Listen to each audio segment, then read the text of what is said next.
En el segmento anterior dimos respuesta a la pregunta de ¿puede haber crecimiento espiritual fuera de la iglesia adventista? La respuesta fue sí puede haber crecimiento espiritual fuera de la iglesia adventista, pero no en las mismas condiciones.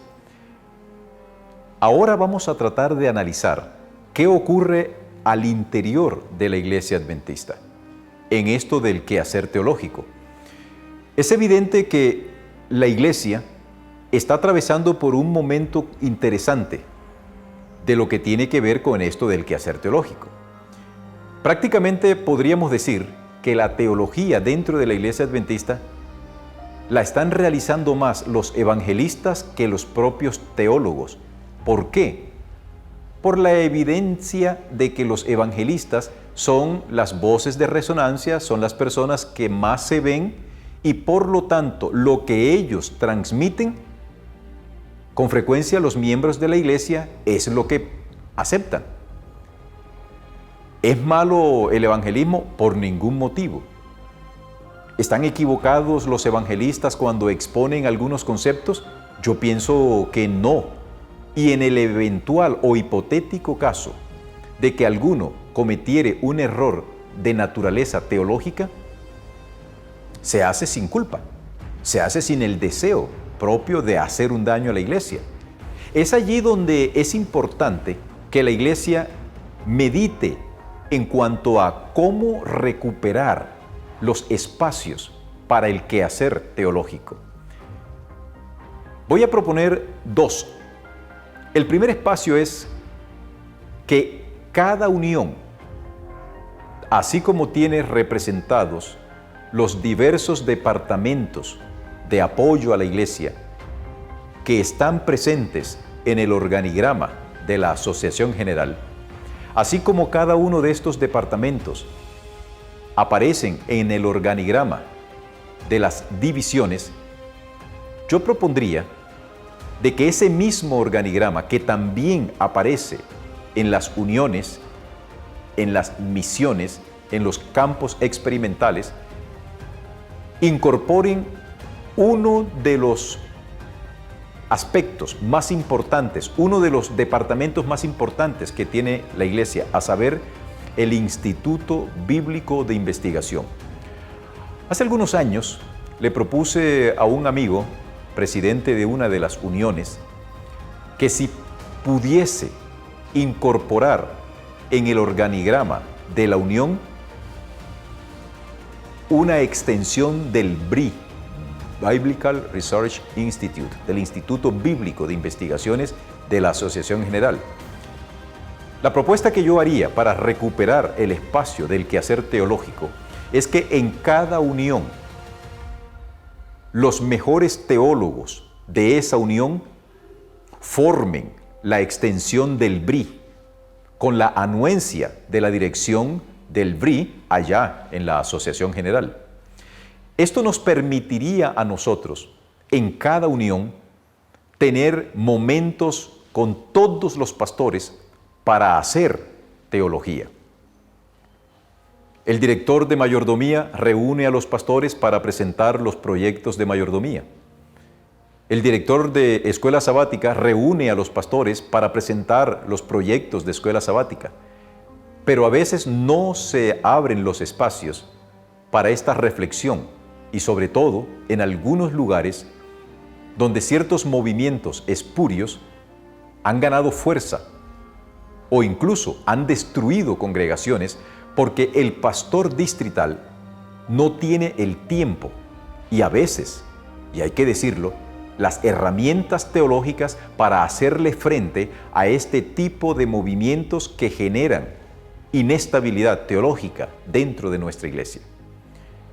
Ese sería el primer aspecto, crear una extensión del BRI en cada una de las uniones. El segundo aspecto es que tengamos más cuidado a la hora de la incorporación de los nuevos conversos. Es muy fácil bautizar personas hoy.